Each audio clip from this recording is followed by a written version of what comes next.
Hi all, welcome to football arena. ആവേശകരമായ ഒരു വിജയമാണ് ഈജിപ്തിനെതിരെ അർജന്റീന സ്വന്തമാക്കിയത്. 2 ഗോളുകൾക്ക് പിറകിൽ പോയ അർജന്റീന 3 ഗോളുകൾ തിരിച്ചടിച്ചുകൊണ്ട് ക്വാർട്ടർ ഫൈനലിന് യോഗ്യത കരസ്ഥമാക്കുകയായിരുന്നു.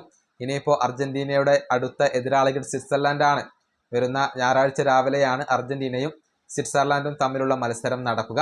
ഈ മത്സരത്തിന് മുന്നേ സ്വിറ്റ്സർലൻഡ് താരമായ റിക്കാർഡോ റോഡ്രിഗസ് ഒരു കാര്യം പറഞ്ഞിട്ടുണ്ട്. അർജന്റീന വല്ലാത്ത ഒരു ടീമാണ്, തോൽക്കാൻ മനസ്സില്ലാത്ത ഒരു ടീമാണ് അർജന്റീന എന്നാണ് റിക്കാർഡോ റോഡ്രിഗസ് പറഞ്ഞിട്ടുള്ളത്. അദ്ദേഹത്തിന്റെ വാക്കുകൾ ഇങ്ങനെയാണ്: അർജന്റീന വലിയ ഒരു ടീമാണ്, ഒരു മികച്ച പരിശീലകനും ഒരു പിടി നല്ല താരങ്ങളും അവർക്കുണ്ട്. വല്ലാത്തൊരു ടീമാണ് അവർ.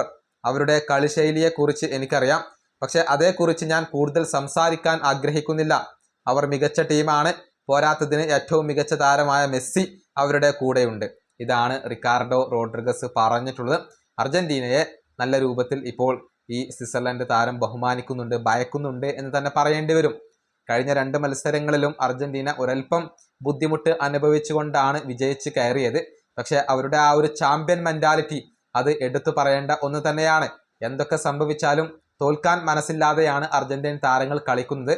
കഴിഞ്ഞ 2 മത്സരങ്ങളിലും ആ ഒരു മെന്റാലിറ്റി കൊണ്ടാണ് അർജന്റീന വിജയിച്ച് കയറിയത്. ഈ വീഡിയോ അവസാനിപ്പിക്കുന്നു. അടുത്ത ടീം കാണാം.